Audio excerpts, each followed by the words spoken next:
What is light made of? For thousands of years, the answer was a mystery. Then, a Scottish physicist named James Clerk Maxwell looked at equations for electricity and magnetism and found light hidden inside them.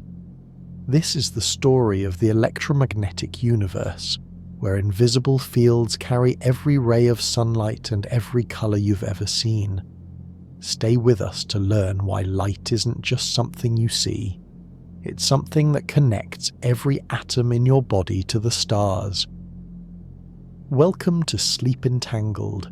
This is episode 4 of Through Their Eyes, Science's Greatest Minds. Settle in, breathe deeply, and let's discover how Maxwell found light in the language of mathematics.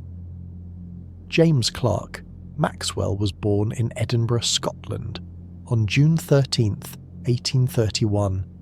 This same year, Michael Faraday discovered electromagnetic induction.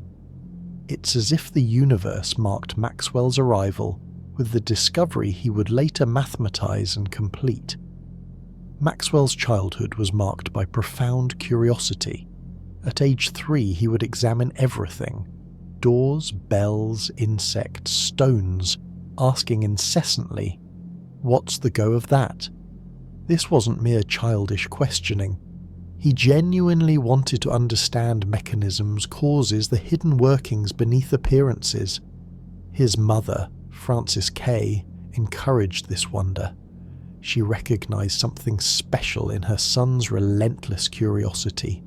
When she died suddenly of abdominal cancer when Maxwell was 8, he was devastated.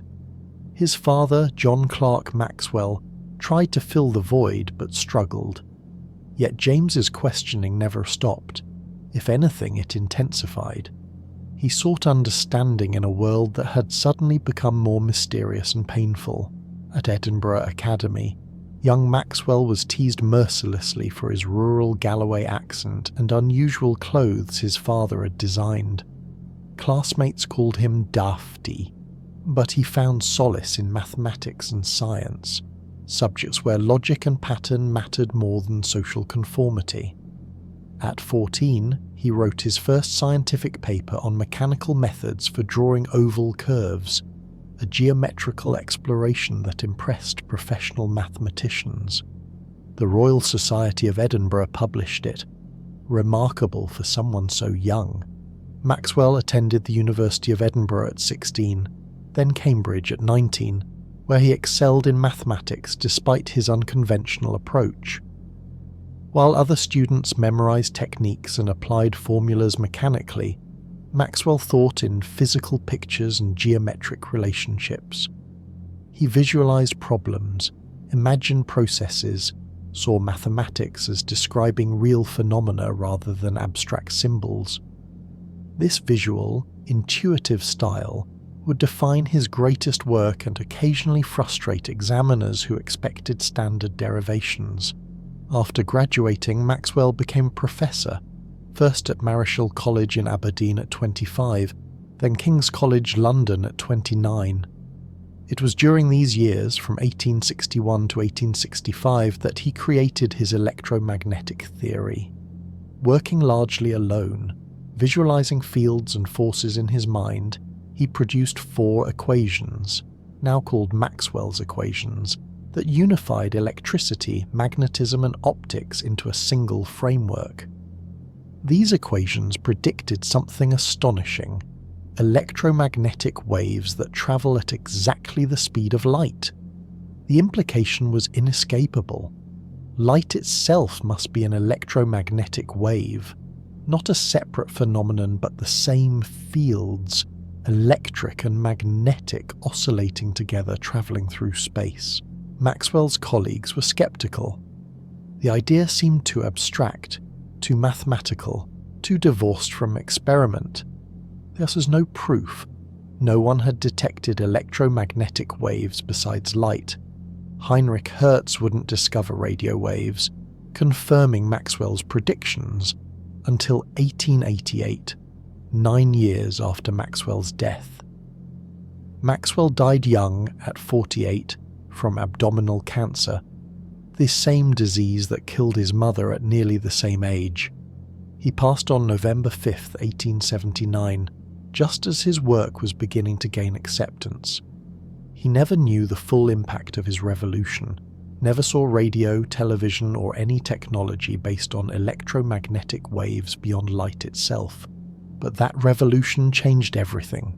Radio, television, radar, Wi-Fi, X-rays, infrared cameras, microwave communication, satellite broadcasting, all depend on electromagnetic waves Maxwell predicted from pure mathematics.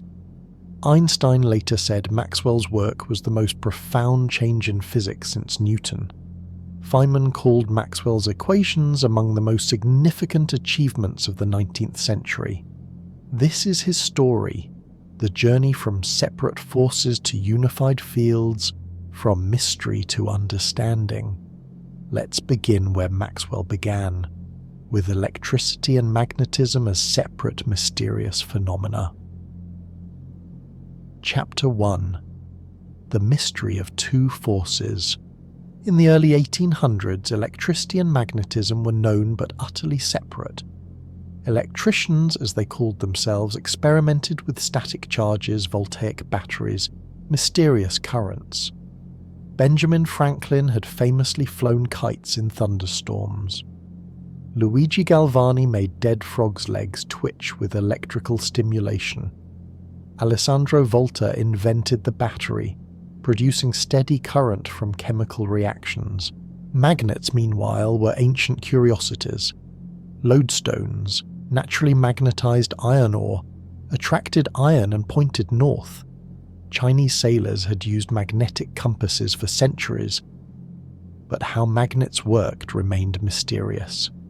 They exerted forces at a distance through empty space without touching. They had poles, north and south, that attracted opposites and repelled likes, yet no one understood why. The idea that these two phenomena, electricity and magnetism, might be connected seemed far-fetched.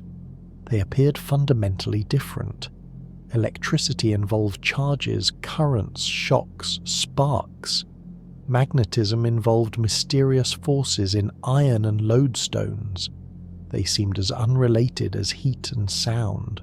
Then, in 1820, Danish physicist Hans Christian Ørsted made an accidental discovery that changed everything. While demonstrating electrical circuits to students in Copenhagen, he noticed something odd. A compass needle, sitting innocently nearby, deflected when current flowed through a wire. Turn the current off, the needle returned to north. Turn it back on, the needle deflected again.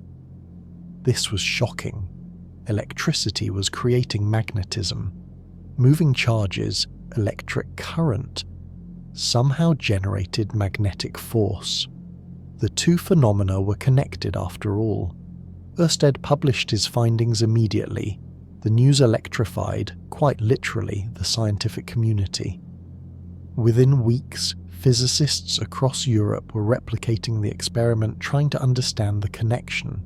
André-Marie Ampère in Paris moved fastest. He was a mathematical genius who had taught himself advanced mathematics as a teenager. Within days of hearing about Ørsted's discovery, Ampère began systematic experiments. He showed that two parallel wires carrying current in the same direction attract each other. Currents in opposite directions repel.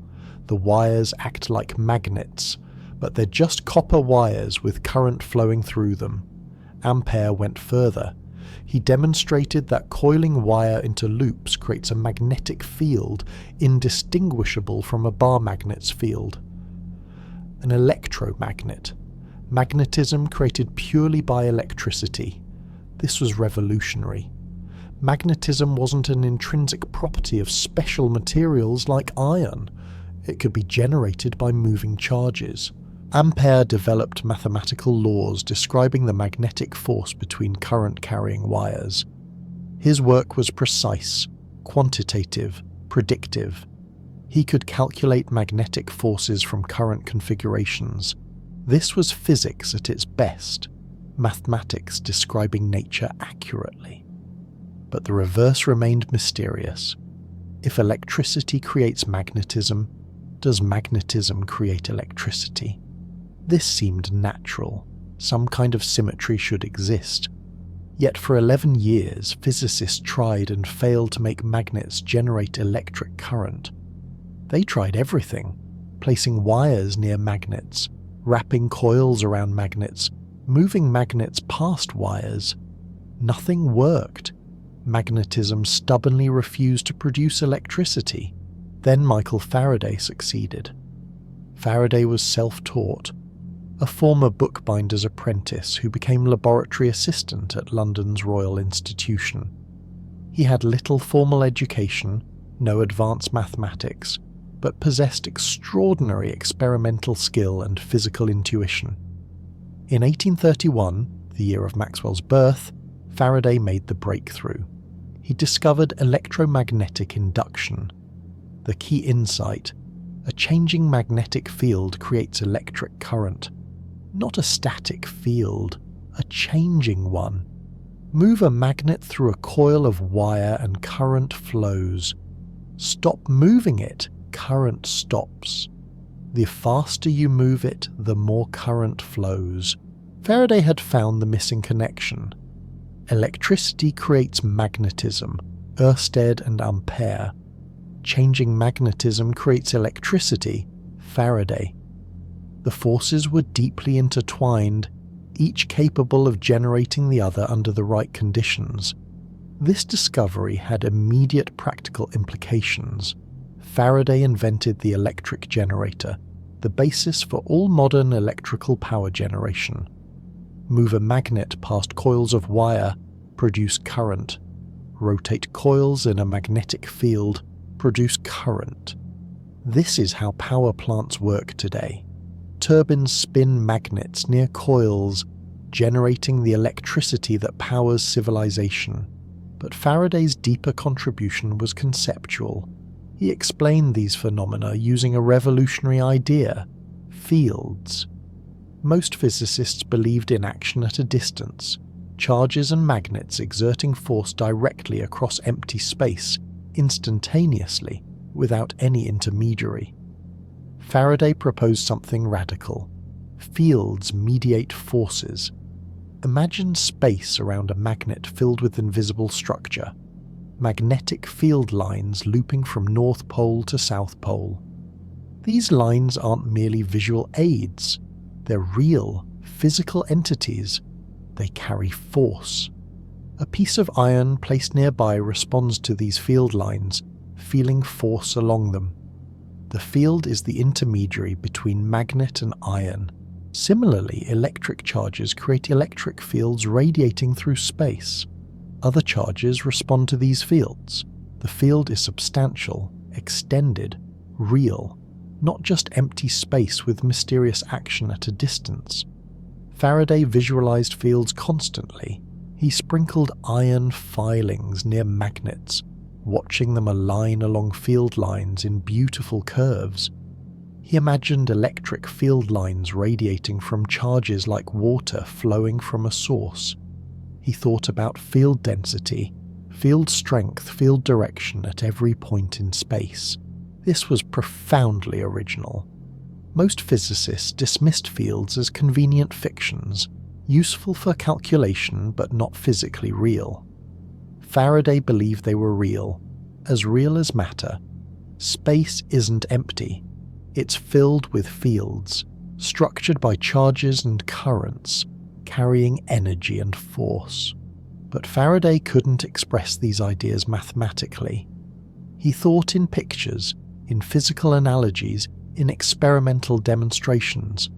His papers described apparatus, procedures, observations, vivid and accessible, but lacking mathematical rigor. He wrote about lines of force, about how they behaved, about what they implied, but he couldn't write the equations. This was where James Clerk Maxwell entered the story. In 1855, at 24, Maxwell read Faraday's work and immediately recognized its profound truth. Faraday's fields were real.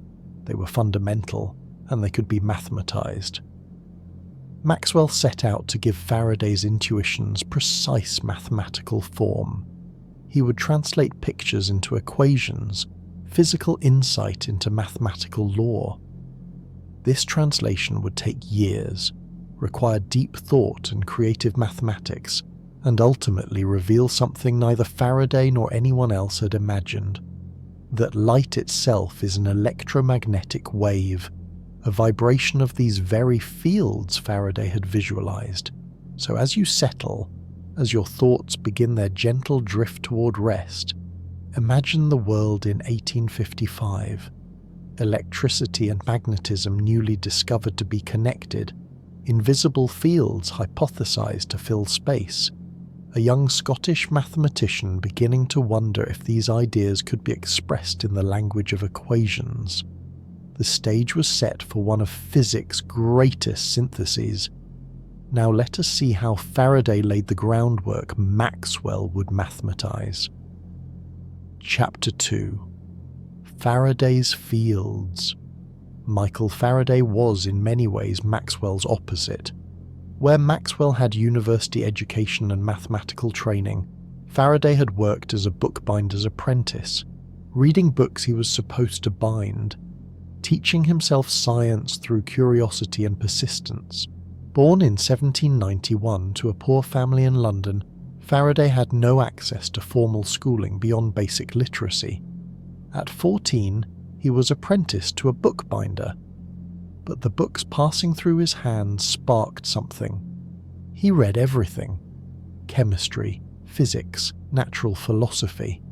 He attended public science lectures at the Royal Institution, taking meticulous notes, performing experiments in his spare time with equipment he built himself.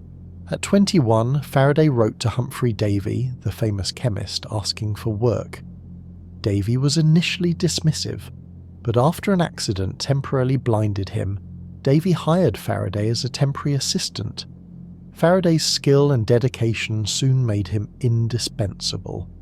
He became a permanent fixture at the Royal Institution, eventually succeeding Davy as its most famous experimenter. Faraday's experimental genius was extraordinary. He discovered benzene, invented the electric motor, pioneered electrochemistry, liquefied gases previously thought permanently gaseous. He had an intuitive sense for how experiments should be designed, what variables mattered, how to isolate effects. His laboratory notebooks, preserved at the Royal Institution, show meticulous observations, careful reasoning, and profound insight despite minimal mathematics. But his most revolutionary contribution was conceptual: the field. Faraday saw forces differently. When a magnet attracts iron filings, most scientists imagine the magnet reaching across space instantly. Faraday saw something else. The magnet creates a condition in the surrounding space, a magnetic field. The iron filings respond to this field. The field is real, physical, extended in space. He visualized fields as lines of force. Take a piece of paper, place it over a bar magnet, sprinkle iron filings on the paper, tap gently. The filings align in beautiful curves, tracing magnetic field lines from North Pole to South. These curves aren't just pretty patterns. Faraday believed they represented real structure in space, actual lines along which magnetic force acts. He conducted thousands of experiments exploring electromagnetic induction. One famous setup: wrap wire around an iron ring, a transformer essentially. Pass current through one coil. A second coil on the same ring briefly registers current when you start or stop the first. Why? Most physicists were puzzled. Faraday explained, the first current creates a magnetic field in the iron ring. When that field changes, starting or stopping, it induces an electric field in the second coil, driving current momentarily. A changing magnetic field creates an electric field. This was Faraday's law. the third of Maxwell's 4 equations, note the subtlety. Not a static magnetic field, but a changing one. Time and change were essential. A magnet sitting motionless next to a wire produces no current. Move the magnet, changing the magnetic field through the wire's loop, and current flows. The faster the change, the more current. Electromagnetic induction depends on temporal variation. Faraday discovered this through patient experimentation. He tried countless configurations: magnets and coils, moving magnets, moving coils, electromagnets switching on and off. He methodically mapped how induction depended on motion, field strength, coil geometry. His notebooks contain hundreds of experiments, each probing a different aspect. He also discovered that electric fields store energy.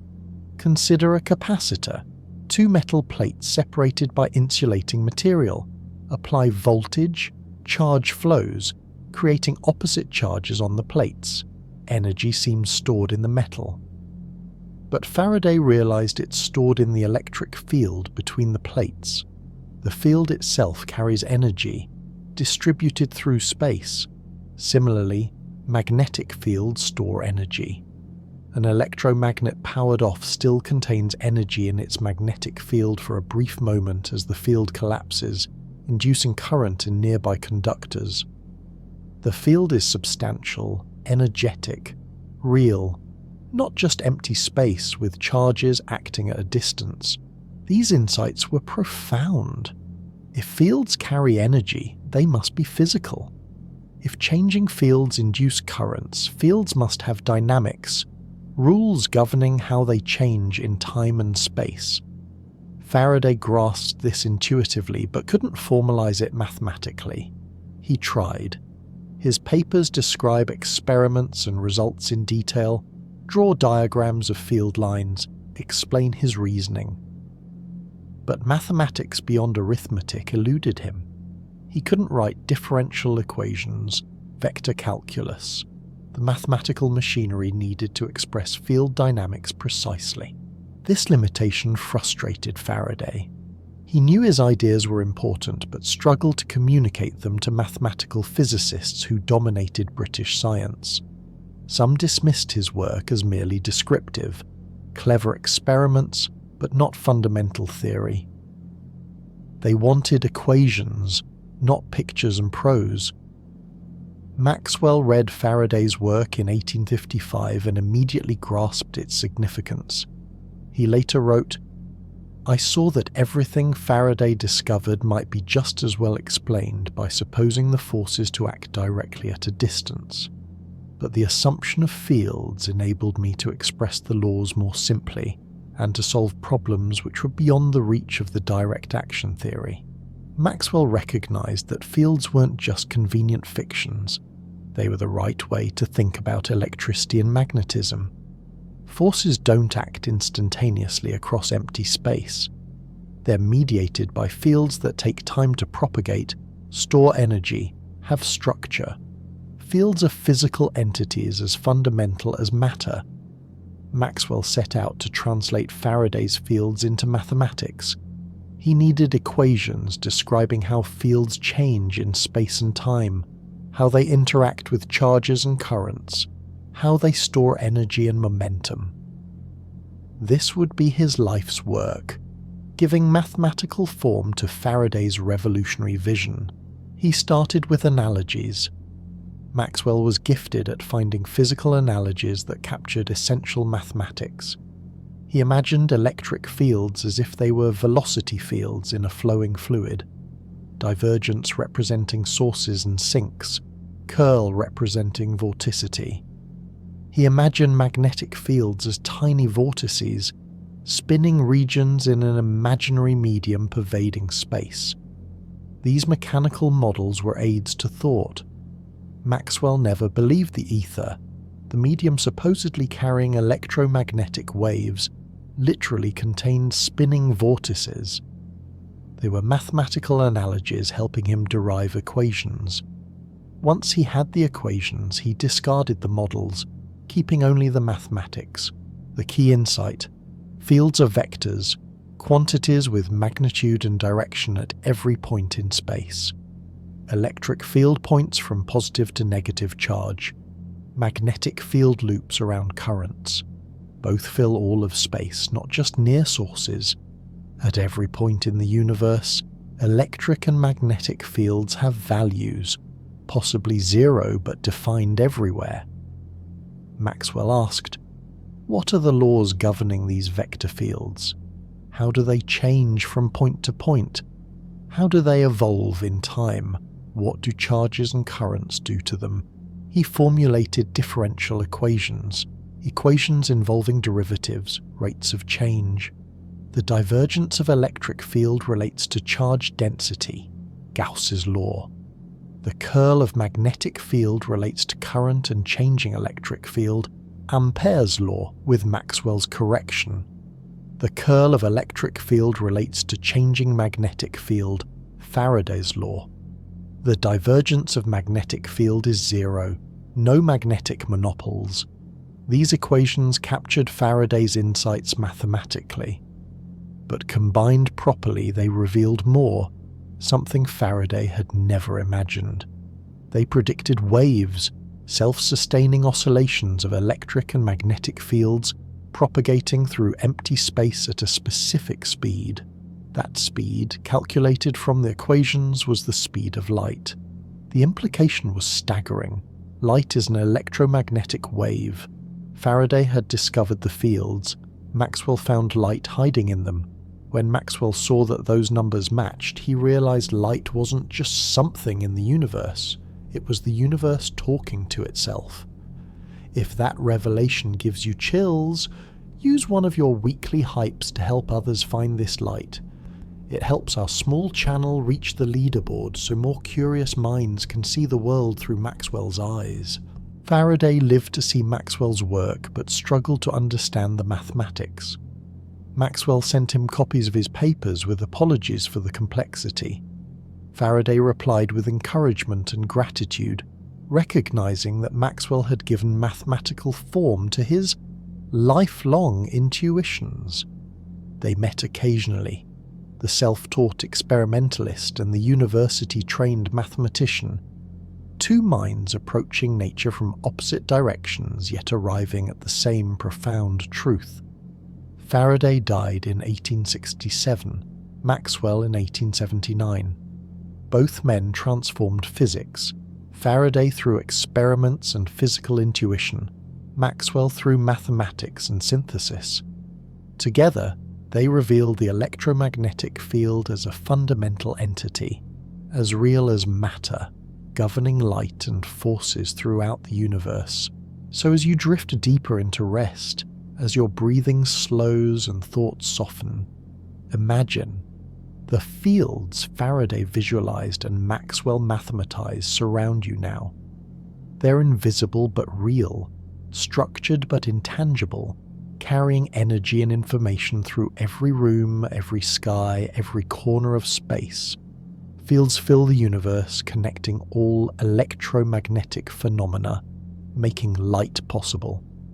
Now let's see how Maxwell's equations describe these fields and predict their waves.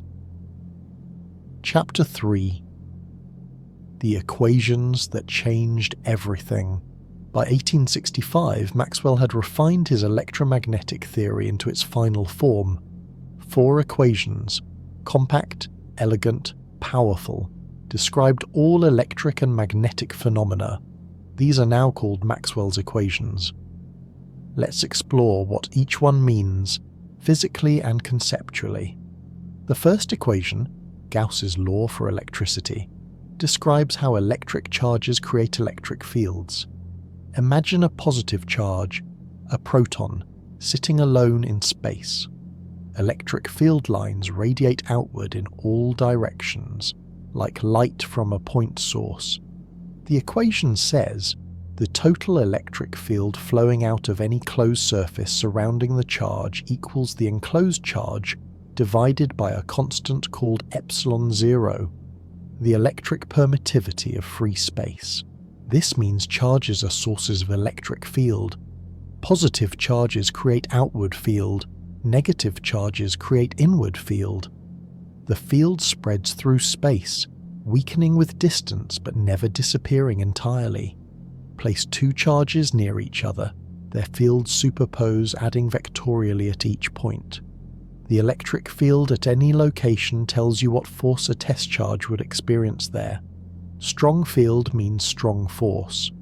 Field direction indicates force direction on a positive test charge. The field is the mediator. Charges create it, other charges respond to it. The second equation, Gauss's law for magnetism, says something surprising. There are no magnetic charges, no magnetic monopoles, no isolated north or south poles. Magnetic field lines always form closed loops.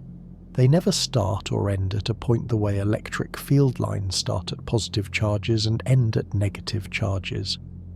This is why breaking a bar magnet in half produces two magnets, each with north and south poles.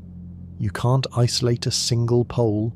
Keep breaking it, down to atoms, down to electrons. You always get dipoles, never monopoles. Magnetism is fundamentally different from electricity in this way. The equation expresses this. The divergence of magnetic field is zero everywhere. No sources, no sinks, only closed loops. Why is nature asymmetric like this? We don't know. Quantum field theory suggests magnetic monopoles might exist. Some theories even predict them, but none have been found despite extensive searches. Magnetism remains stubbornly dipolar. The third equation, Faraday's law, describes electromagnetic induction. A changing magnetic field creates an electric field. This is the mathematical expression of Faraday's experimental discovery. Loop a wire near a changing magnetic field. Current flows because an electric field is induced in the wire pushing charges. The equation quantifies this precisely. The induced electric field circulation around a loop equals the negative rate of change of magnetic flux through that loop. Circulation means the line integral of electric field around the loop, effectively summing the field's tangential component all the way around. Flux means the magnetic field passing through the loop's area. Faster magnetic field change means stronger induced electric field. This is how electric generators work. Spin magnets near coils rapidly, changing magnetic flux through the coils quickly, inducing large electric fields and currents. Slow the rotation, less current. Stop entirely, no current. The time derivative of magnetic field creates electric field. The fourth equation, Ampere's law with Maxwell's addition, describes two ways magnetic fields arise, from electric currents and from changing electric fields. The current term was known from Ampere's work. Wires carrying current create circular magnetic fields around them. Run current through a long, straight wire. Compass needles arrange in circles around it, indicating circular magnetic field lines. Maxwell added the displacement current term. Changing electric fields also create magnetic fields. This was purely theoretical when Maxwell proposed it. No experiment had revealed it. He added it for mathematical consistency and physical symmetry. If changing magnetic fields create electric fields, Faraday's law, then perhaps changing electric fields create magnetic fields. This addition was brilliant and necessary. Without it, Ampere's law is incomplete. Consider charging a capacitor. Current flows toward the capacitor plates, piling up charge. But between the plates, in the gap, no current flows. The original Ampere's law fails there, giving inconsistent results. Maxwell's displacement current fixes this. The changing electric field between the plates acts like a current, completing the circuit mathematically and creating magnetic field even in the gap. This symmetry between changing electric and magnetic fields is crucial. It allows waves. Here's how. Imagine a region of space with an oscillating electric field, up, down, up, down. This changing electric field creates perpendicular to it a magnetic field by Maxwell's addition to Ampere's law. But this magnetic field is also changing, oscillating in sync with the electric field. The changing magnetic field creates a new electric field perpendicular to it by Faraday's law. This new electric field changes, creating more magnetic field, which creates more electric field, on and on. The fields sustain each other, propagating through space. No charges needed, no currents, no medium, just electric and magnetic fields oscillating perpendicular to each other and perpendicular to their direction of propagation, travelling as a wave. Maxwell derived the wave speed mathematically by combining his equations. The speed depends on two fundamental constants, epsilon naught, the electric permittivity of free space, and mu naught, the magnetic permeability of free space. Both were measurable from electrical experiments. The wave speed is c equals 1 over the square root of epsilon naught mu naught. Plug in the measured values. Epsilon 0 approximately 8.85 times 10 to the power of minus 12 farads per meter. Mu 0 equals 4 pi times 10 to the power of minus 7 henries per meter. Calculate 1 over the square root of epsilon 0 mu 0. The result, approximately 3.00 times 10 to the power of 8 meters per second. This was precisely the measured speed of light, not approximately, not within an order of magnitude, exact agreement within experimental uncertainty. Maxwell realized light is an electromagnetic wave. Visible light, red, orange, yellow, green, blue, violet, all electromagnetic waves at different frequencies. The color depends on wavelength or frequency, related by c equals lambda f, where c is light speed, lambda is wavelength, and f is frequency. Red light has a longer wavelength, approximately 700 nanometers, lower frequency, approximately 430 trillion hertz. Violet light has shorter wavelength, approximately 400 nanometers, higher frequency, approximately 750 trillion hertz. But the equations didn't restrict frequency. Electromagnetic waves could exist at any frequency, lower than red, infrared, microwaves, radio waves, higher than violet, ultraviolet, X-rays, gamma rays. Maxwell predicted the entire electromagnetic spectrum from mathematics alone, long before most of these was detected. This was revolutionary. It unified optics, the study of light, with electricity and magnetism. Three apparently separate phenomena were aspects of one underlying reality: the electromagnetic field, oscillating, propagating, connecting all electromagnetic phenomena. Maxwell published these results in his 1865 paper, A Dynamical Theory of the Electromagnetic Field. He wrote, "The agreement of the results seems to show that light and magnetism are affections of the same substance, and that light is an electromagnetic disturbance propagated through the field according to electromagnetic laws." His colleagues were amazed but skeptical. The mathematics was difficult: vector calculus, differential equations, field theory concepts unfamiliar to most. The physical picture, invisible fields filling all space, seemed abstract, divorced from tangible reality. And crucially, no one had detected electromagnetic waves besides light. Were radio waves, microwaves really out there, or just mathematical curiosities? Maxwell never saw direct confirmation. He spent his later years working on other problems: kinetic theory of gases, thermodynamics, color vision.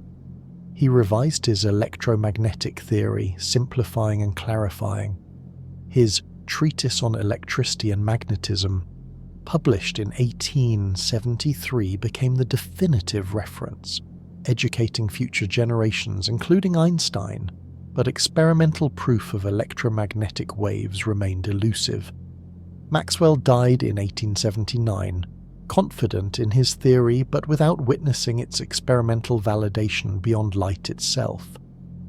9 years later, in 1888, Heinrich Hertz, a German physicist working in Karlsruhe, succeeded.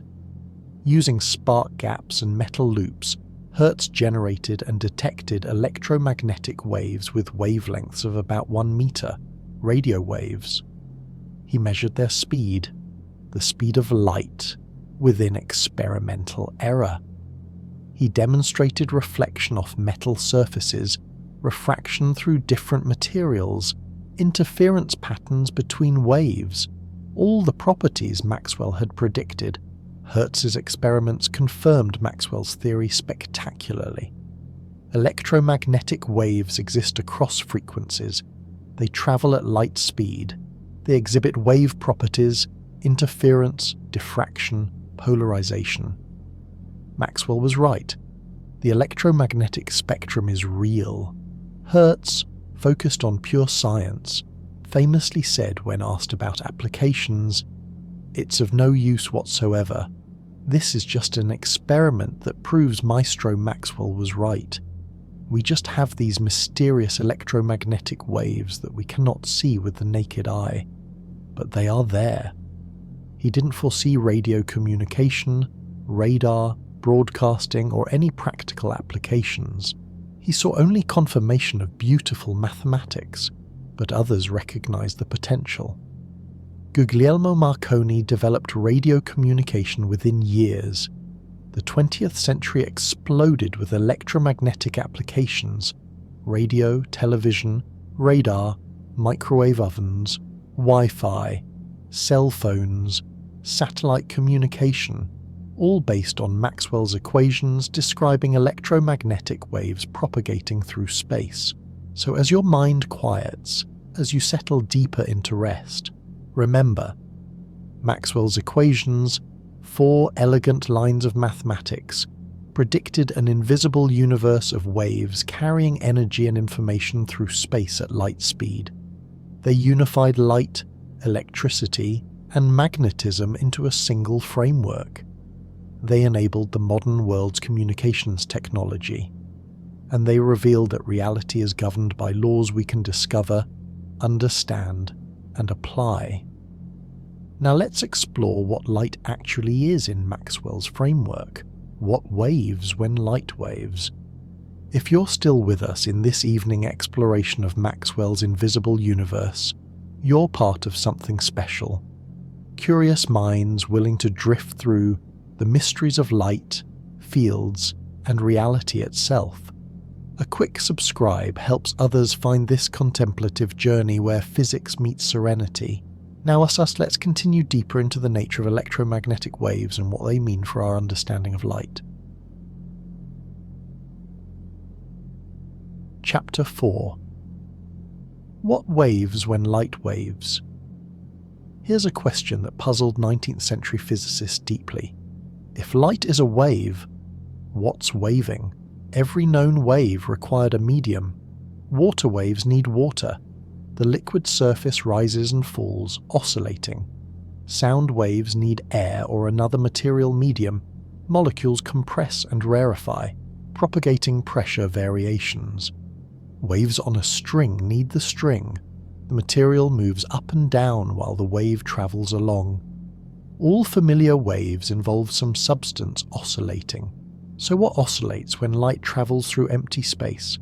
Light reaches us from the sun across 150 million kilometers of vacuum. It propagates through the void between stars. What's waving in that emptiness? Maxwell's answer was radical. The electromagnetic field itself waves. No material medium needed. The field is the substance.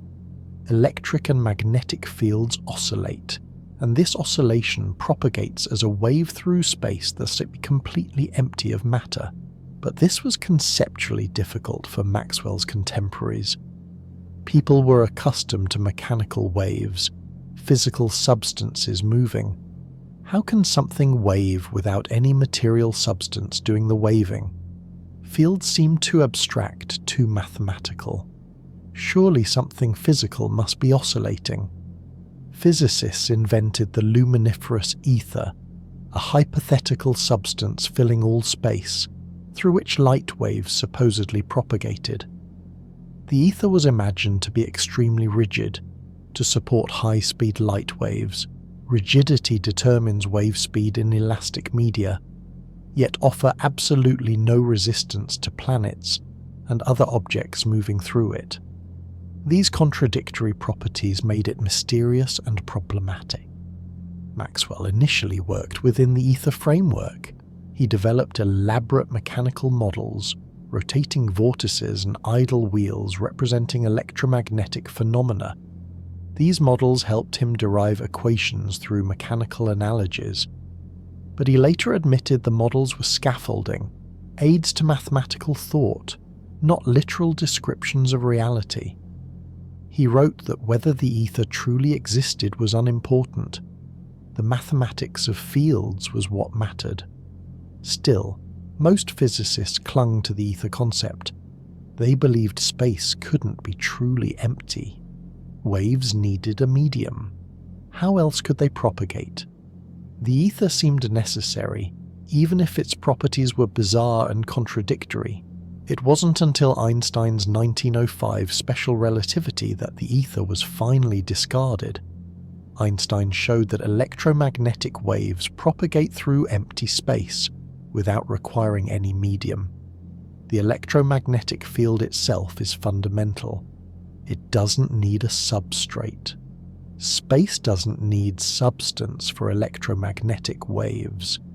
The field itself is the substance, capable of existing and propagating in perfect vacuum. So what exactly is an electromagnetic wave? Imagine a perfectly empty region of space. No matter, no charges, no currents. Now imagine an oscillating electric field at one location pointing up and down with some frequency. This changing electric field creates perpendicular to it an oscillating magnetic field according to Maxwell's equations. The magnetic field oscillates in sync, creating electric field, which creates magnetic field, propagating forward at the speed of light. The electric and magnetic fields are perpendicular to each other, and perpendicular to the direction the wave travels. This is called a transverse wave. The oscillations are sideways to the motion. It's like shaking a rope up and down creates waves traveling along it, or like ocean waves where water moves up and down while the wave travels horizontally. The wave carries energy. Electric fields store energy, measured in joules per cubic meter, proportional to the square of the electric field strength. Magnetic fields also store energy, proportional to the square of the magnetic field strength. An electromagnetic wave transports this field energy through space at the speed of light. This is how sunlight delivers energy from the sun to Earth. Electromagnetic waves carrying energy across vast vacuum. The wave also carries momentum. Light can exert pressure, radiation pressure. This is tiny for everyday light sources, but significant for intense lasers or in astronomical contexts near stars. Johannes Kepler noticed in the 17th century that comet tails always point away from the sun, suggesting sunlight exerts pressure. Maxwell's theory explained this.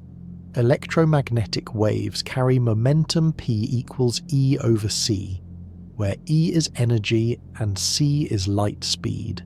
Solar sails, proposed for spacecraft propulsion, would use radiation pressure from sunlight to accelerate.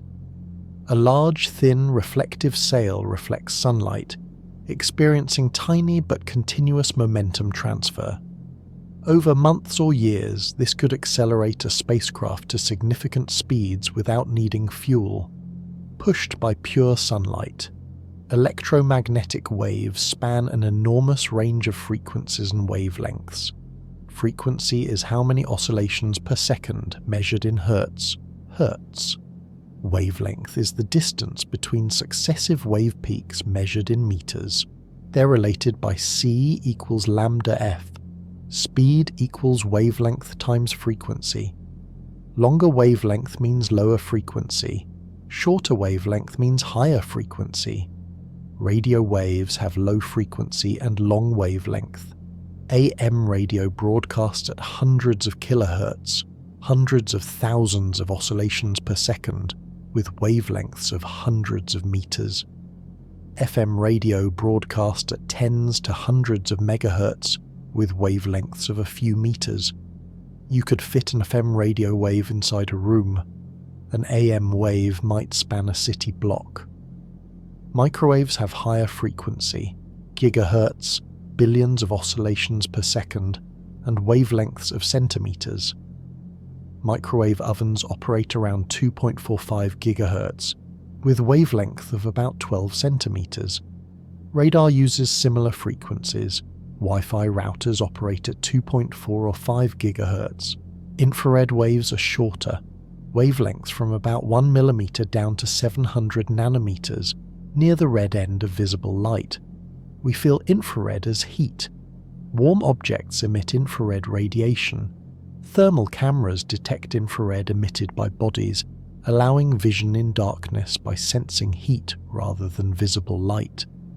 Visible light is a tiny sliver of the spectrum, wavelengths from about 400 nanometers, violet, to 700 nanometers, red.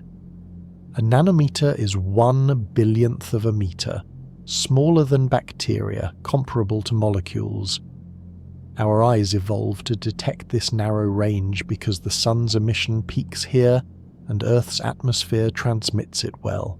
Ultraviolet light has even shorter wavelengths, below 400 nanometers down to about 10 nanometers. UV is harmful to living tissue, damaging DNA and causing sunburn. Earth's ozone layer blocks most UV, protecting life. UV lamps are used for sterilization, killing bacteria by damaging their genetic material. X-rays are shorter still, wavelengths from about 10 nanometers down to 0.01 nanometers. They penetrate soft tissue but are stopped by bone, making them useful for medical imaging. Wilhelm Röntgen discovered X-rays in 1895, calling them X because their nature was unknown. They were soon identified as high-frequency electromagnetic waves. Gamma rays are the shortest, wavelengths below 0.01 nanometers, overlapping with X-rays at the boundary. They're emitted by radioactive decay and cosmic events like supernovae. Highly energetic and dangerous, they can penetrate most materials but are blocked by thick lead or concrete. Gamma-ray telescopes orbit above Earth's atmosphere to study cosmic gamma-ray sources. All of these, radio waves through gamma rays, are the same phenomenon, electromagnetic waves differing only in frequency. Maxwell predicted the entire spectrum from his equations, though he died before most of it was detected or applied. Different frequencies interact differently with matter. Radio waves pass through walls easily. Low frequency means long wavelength, diffracting around obstacles. Visible light reflects off surfaces or gets absorbed, exciting electrons in materials. X-rays penetrate flesh but not bone because of differences in electron density. These variations arise from how atoms respond to oscillating electromagnetic fields at different frequencies, a quantum mechanical effect Maxwell couldn't explain but his equations correctly described. So realize, electromagnetic waves surround you constantly. Radio signals passing invisibly through walls, carrying news and music. Wi-Fi filling rooms, transmitting data. Light from screens and lamps, enabling vision. Infrared from warm surfaces, making heat palpable. Cosmic rays from space, remnants of distant explosions. an invisible ocean of waves, all electromagnetic, all travelling at light speed, all described by Maxwell's elegant equations. Now, let's see how Maxwell's work connected to the revolutionary physics that followed, Einstein's relativity and quantum field theory. Chapter 5. Maxwell's Legacy, Relativity and Quantum. Maxwell died in 1879 believing his work was an extension of Newtonian mechanics. He saw electromagnetic fields as mechanical systems, similar in spirit to fluids or elastic solids, described by equations analogous to those governing familiar materials. He didn't realize his theory contained the seeds of a revolution more profound than his own electromagnetic unification. That revolution came from Albert Einstein, who studied Maxwell's equations intensely as a young man working in the Swiss patent office. Einstein noticed something strange and troubling.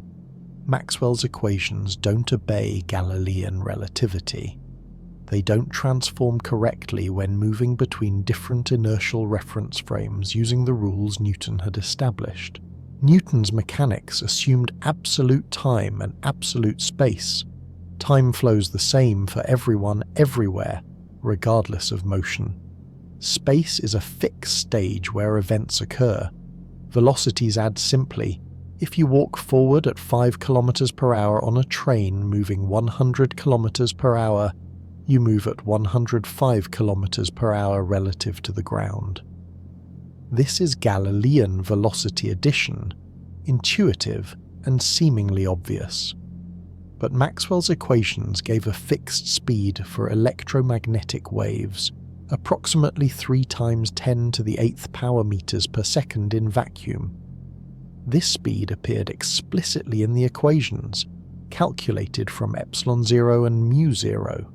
It seemed to be a universal constant, the same for all observers. But this contradicted Galilean relativity. If light is a wave travelling at 3 times 10 to the 8th meters per second, and you chase it at half that speed, shouldn't light appear to travel at only 1.5 times 10 to the 8th meters per second relative to you? If you run toward oncoming light, shouldn't it approach at more than 3 times 10 to the 8th meters per second? Newton's velocity addition says yes. Maxwell's equations say no. Light always travels at c relative to any inertial observer, regardless of the observer's motion. This was deeply puzzling. Either Maxwell's equations were wrong, or something was wrong with Newton's concepts of absolute space and time. Most physicists initially assumed Maxwell's equations needed modification. Perhaps they described electromagnetic phenomena only in the ether's rest frame, and moving observers would measure different light speeds. Einstein took the opposite approach. In 1905, he proposed 2 postulates. First, the laws of physics are the same in all inertial reference frames. Second, the speed of light in vacuum is the same for all inertial observers. From these 2 simple assumptions, taking Maxwell's equations seriously, Einstein derived special relativity. The consequences were revolutionary. Time is not absolute. Moving clocks tick slower. This is time dilation. A clock moving relative to you runs slow by a factor of square root of 1 minus v squared over c squared, where v is its speed and c is light speed. At everyday speeds this is negligible. At 90% of light speed, clocks run at about 44% normal rate. At 99.9% of light speed, clocks run at about 4.5% normal rate. Space is not absolute. Moving objects contract along their direction of motion. This is length contraction. A ruler moving relative to you appears shorter by the square root of 1 minus v squared over c squared. Again, negligible at everyday speeds but significant approaching light speed. Mass and energy are equivalent. The famous E equals mc squared. Mass is frozen energy. Energy has mass. Nuclear reactions, both fission and fusion, convert tiny amounts of mass into enormous energy according to this relation. The sun shines by converting 4 million tons of mass into energy every second. Simultaneity is relative. Events that occur simultaneously for one observer happen at different times for another moving observer. There's no universal now slicing through space-time. Each observer's present moment is subjective, relative to their state of motion. Maxwell's equations obeyed special relativity perfectly. They already incorporated these revolutionary concepts. They didn't need modification. Newton's mechanics, by contrast, had to be revised to respect light's constant speed. The electromagnetic field became a model for how physics should behave, laws that look the same in all inertial frames. Respecting the constancy of C. Einstein later extended this to general relativity, describing gravity as space-time curvature caused by mass and energy. Even in general relativity locally, in small regions where space-time is approximately flat, special relativity holds, and electromagnetic waves travel at c in any local inertial frame. Maxwell's equations also inspired quantum field theory. In the early 20th century, physicists discovered that light behaves as both wave and particle. Light comes in discrete packets, photons, each carrying energy, E equals hf, where h is Planck's constant and f is frequency. This wave-particle duality required a new framework, quantum mechanics. By the 1940s, physicists including Richard Feynman, Julian Schwinger, and Shinichiro Tomonaga developed quantum electrodynamics, QED, combining Maxwell's classical electromagnetic field with quantum mechanics. In QED, the electromagnetic field is quantized. Its excitations are photons, discrete particles of light. The field fills all space, and disturbances in it manifest as discrete quanta. This framework extended to other forces. The strong nuclear force, binding quarks into protons and neutrons, is described by quantum chromodynamics, QCD, a quantum field theory analogous to QED but with different field types. The weak nuclear force, responsible for radioactive decay, is similarly described by a quantum field theory. These theories were unified in the 1970s into the standard model of particle physics, describing electromagnetic weak and strong forces through quantum field theories. The electromagnetic field was the prototype. Maxwell's theory showed how fields could be fundamental entities, not just mathematical conveniences. It demonstrated how waves and forces arise from field dynamics. It provided the first successful field theory, a blueprint for modern particle physics. Maxwell never imagined quantum mechanics or relativity. He worked within Newtonian mechanics, trying to explain electromagnetic phenomena using mechanical models and classical concepts. Yet his equations transcended his conceptual framework, pointing toward deeper truths he never knew. This is the power of mathematics in physics. Good equations often know more than their creators. They contain implications beyond initial intentions. Maxwell's equations encoded relativity. The constant speed c is built in. They hinted at quantum mechanics. Field energy comes in discrete packets, photons. Maxwell saw neither, yet his mathematics guided Einstein, Planck, and later physicists toward these revolutionary insights. His legacy extends beyond the equations themselves. He pioneered dimensional analysis, checking that equations have consistent units, a basic but powerful tool. He advanced thermodynamics and statistical mechanics, developing the Maxwell-Boltzmann distribution, describing molecular speeds in gases, and interpreting temperature as molecular motion. He contributed to color theory, proving all colors can be made from red, green, and blue primaries. He even created the first colour photograph in 1861 using red, green and blue filters. But his electromagnetic theory remains his supreme achievement. It unified three phenomena, electricity, magnetism, light, into one framework. It predicted new phenomena confirmed by experiments decades later. It enabled technological revolutions, wireless communication, broadcasting, radar, Wi-Fi. It guided Einstein and quantum theorists toward modern physics. It showed that nature's laws are discoverable, expressible in mathematics, and deeper than surface appearances suggest. Maxwell was modest about his work. He wrote to a friend, "I have only to describe a fact about myself, the reason of which I do not know, and which perhaps I shall never know." He saw himself as uncovering nature's laws, not inventing them, a discoverer, not creator. This humility characterized his approach to science. He also valued education and clarity. He wrote textbooks, gave public lectures, encouraged students. His treatise on electricity and magnetism educated generations. He believed science should be accessible, comprehensible, shared, not hoarded by specialists. So reflect on this. A Scottish physicist in the 1860s, working with pen and paper, pure thought and mathematics, revealed invisible fields filling the universe.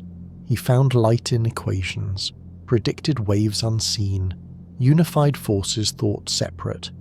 He laid groundwork for relativity and quantum mechanics, technologies and theories that define modernity. His equations changed our world, and they began with curiosity, persistence, and a willingness to translate physical intuition into mathematical precision. Now let's consider the person behind these achievements, who Maxwell was beyond his equations.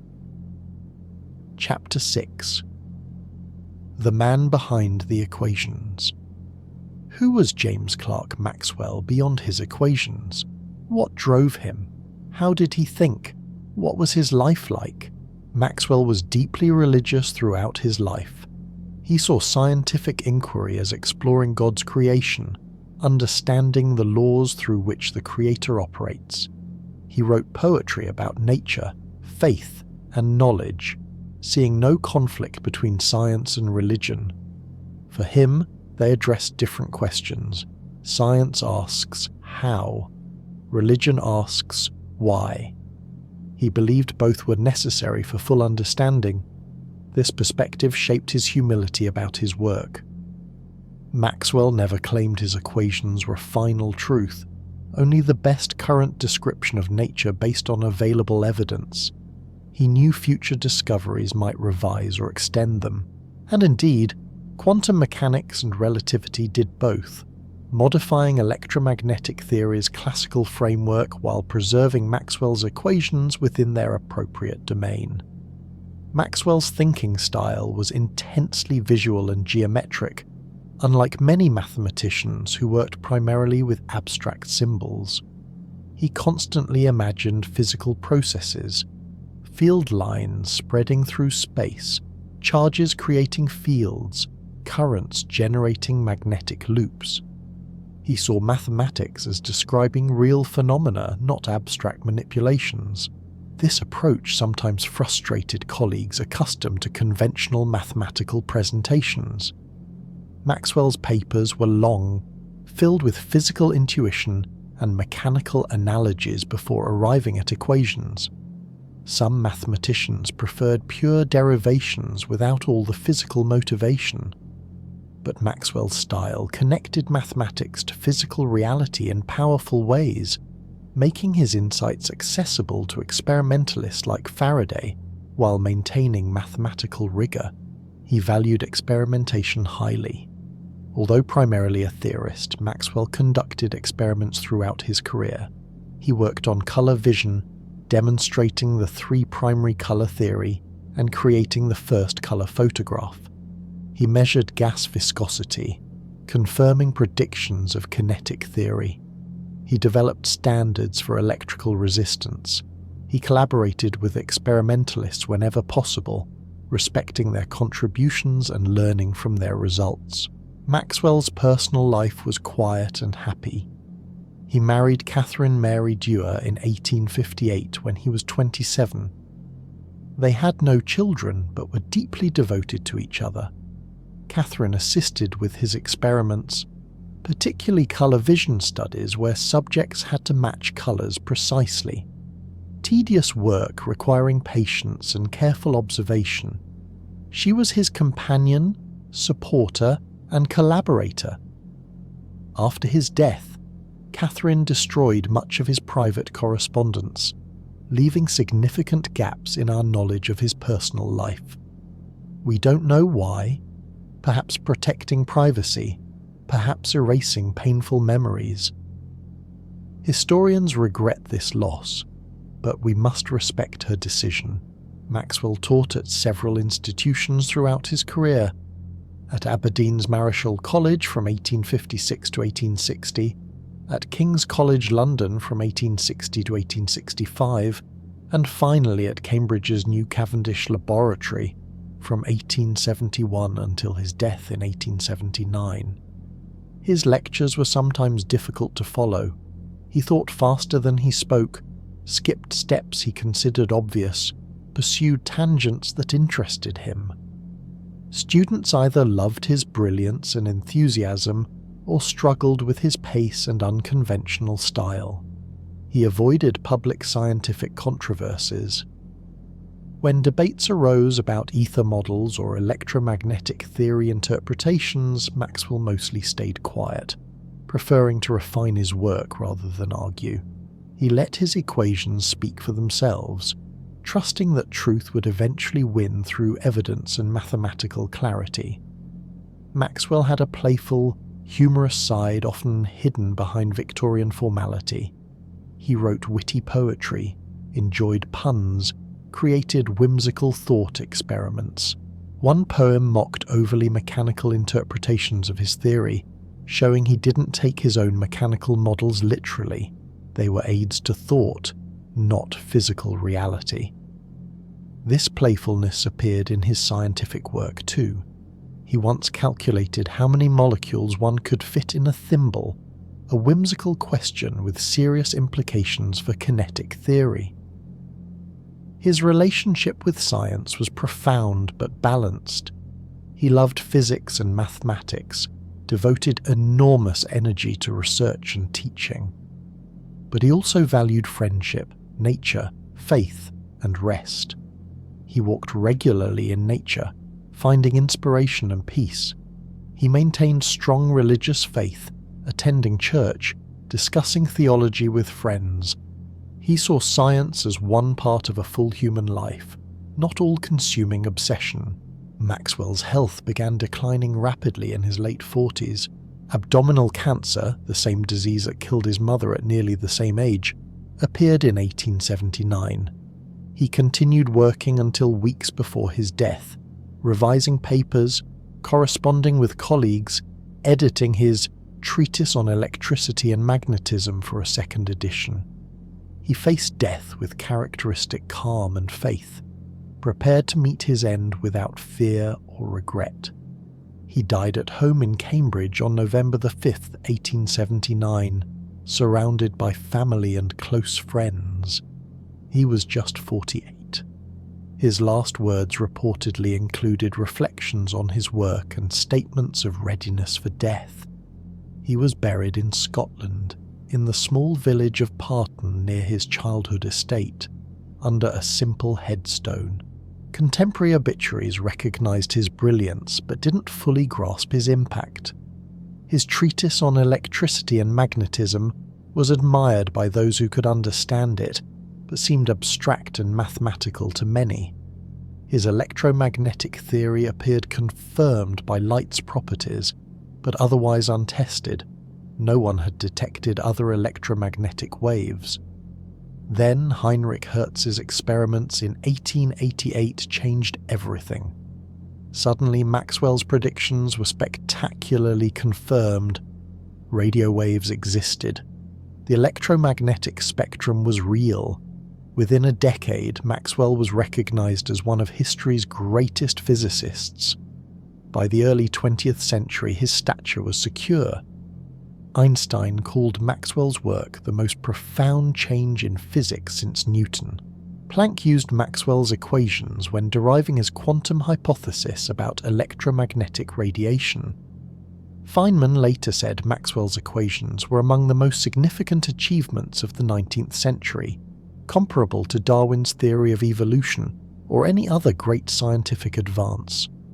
What made Maxwell great? Partly mathematical skill. He could manipulate complex equations, understand sophisticated mathematical structures, express physical ideas precisely. Partly physical intuition. He visualized phenomena clearly, imagined processes accurately, connected abstract mathematics to concrete reality. Partly synthetic ability. He unified disparate ideas into coherent theory, saw connections others missed, built comprehensive frameworks from scattered observations, but also intellectual courage. He believed in fields when most doubted.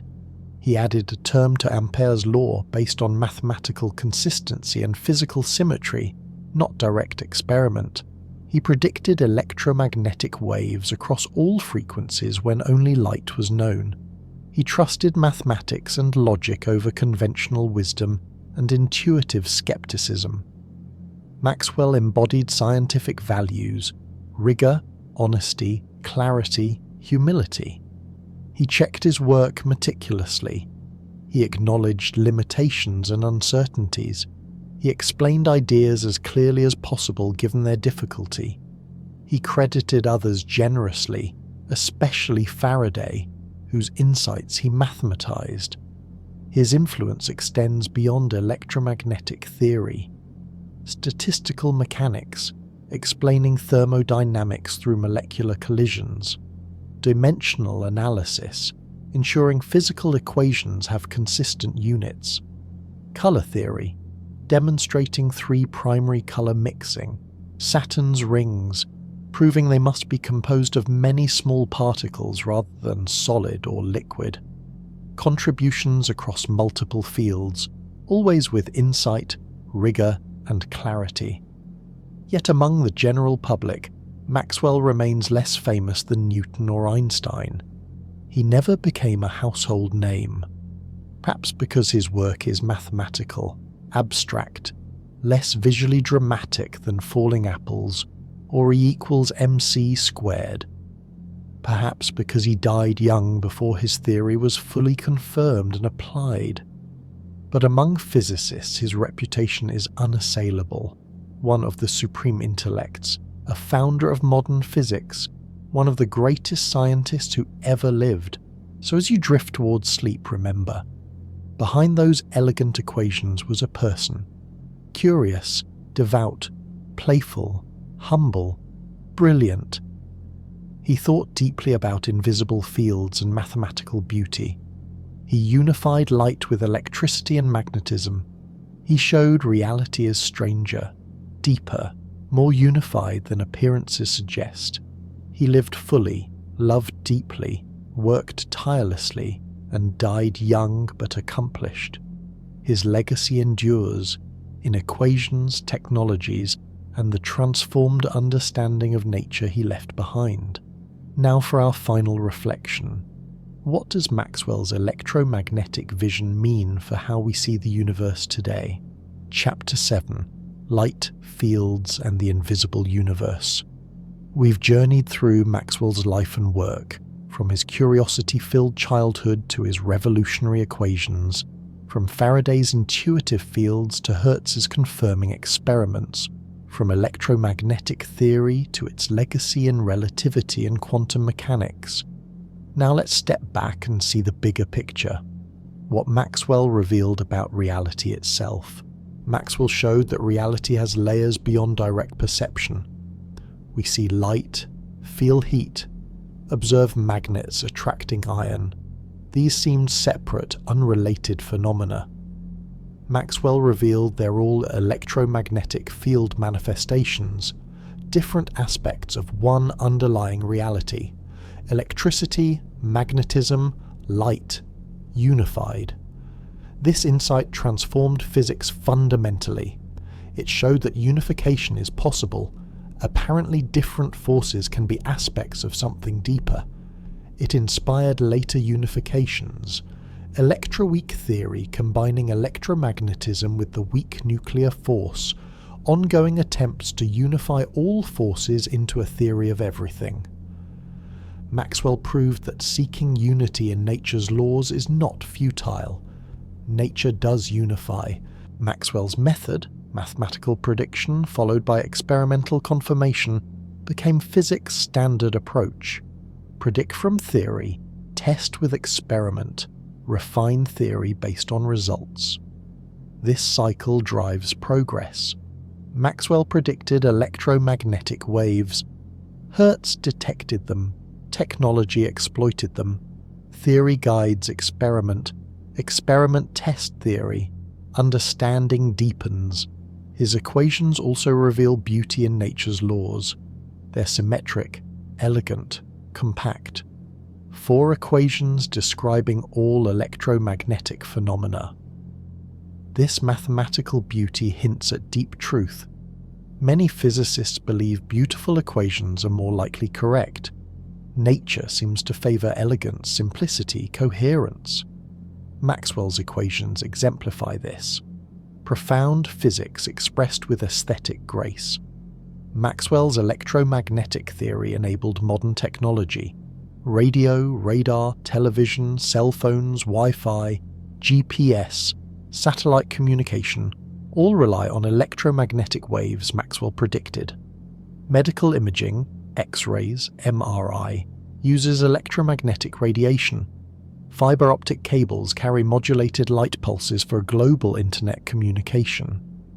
Lasers based on stimulated emission of electromagnetic radiation enable everything from surgery to industrial cutting to barcode scanners. The modern world runs on Maxwell's equations. But beyond technology, Maxwell's work changed how we see reality. Space isn't empty. It's filled with fields. Light isn't a mysterious substance or particle alone. It's an electromagnetic wave, a disturbance in field values propagating through space. Electricity and magnetism aren't separate.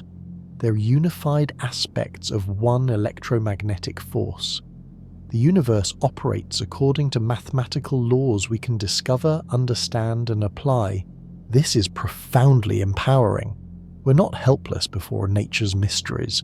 We can use reason, mathematics, observation, and experiments to uncover truth. Maxwell demonstrated this spectacularly. With thought, mathematics, and insight, he predicted waves no one had detected, unified forces thought separate, laid groundwork for relativity and quantum mechanics. Human intellect, properly applied, can grasp cosmic truths. His legacy also teaches humility. Maxwell knew his theory might be incomplete. He acknowledged uncertainties, welcomed refinements. Indeed, quantum mechanics modified his theory. Light is both wave and particle. Fields are quantized. Discrete photons replace continuous classical waves in detailed descriptions. But Maxwell's equations remain fundamentally correct within their domain, the classical limit where quantum effects average out. Good science builds on past knowledge while remaining ready to revise when evidence demands. Maxwell's story shows that progress comes from diverse approaches. Faraday contributed through experiments and intuition. Maxwell through mathematics and synthesis. Hertz through clever experimental design confirming theory. Each brought unique strengths. Science advances through collaboration across talents and perspectives. No single approach suffices. We need experimentalists and theorists, visualizers and calculators, inventors and philosophers. Finally, Maxwell reminds us that invisible doesn't mean unreal.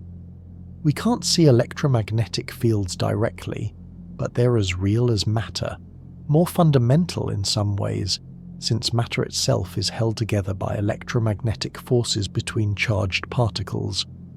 Fields carry energy, exert forces, propagate waves. They constitute light itself, the phenomenon making vision possible. Reality extends beyond our senses. Reason and instruments reveal what eyes cannot. This is the heart of Maxwell's legacy. The invisible universe is real. Fields pervade space. Waves carry energy. Forces unify. Mathematics describes reality. Human thought can grasp cosmic truths, and every ray of light you'll ever see, from the sun, from stars, from lamps and screens, is an electromagnetic wave. Electric and magnetic fields oscillating together, propagating at the speed of light, exactly as Maxwell predicted from his equations in 1865. So what is light made of? Light is made of fields, the electromagnetic field oscillating, creating waves that travel through space at 299,792,458 meters per second, the speed determined by space's fundamental properties. Light is energy in motion, carried by coupled electric and magnetic fields dancing together, perpendicular to each other and to their path, spreading outward from sources, illuminating our world. Every photon reaching your retina right now, enabling you to read these words, is such a wave, described perfectly by Maxwell's mathematics, predicted by his equations, understood through his synthesis of electricity, magnetism and optics into one coherent theory. As you settle into rest, as consciousness fades towards sleep, as thoughts dissolve into dreams, know this. You exist in Maxwell's electromagnetic universe. Invisible fields fill every room, every space. Waves propagate continuously. Radio, Wi-Fi, light, infrared, carrying information and energy. The universe is alive with oscillating fields, structured by charges and currents, governed by elegant mathematical laws we can comprehend. Maxwell revealed this hidden reality. His equations illuminate the invisible universe, showing us that beneath visible appearances lies a realm of fields and waves, mathematically precise, experimentally confirmable, technologically exploitable. We live in his electromagnetic world, and it is beautiful, comprehensible, and endlessly fascinating. This is the gift Maxwell left humanity, understanding that reality is deeper than it appears, that mathematics reveals truth, that unity underlies diversity, that the invisible universe is real and knowable.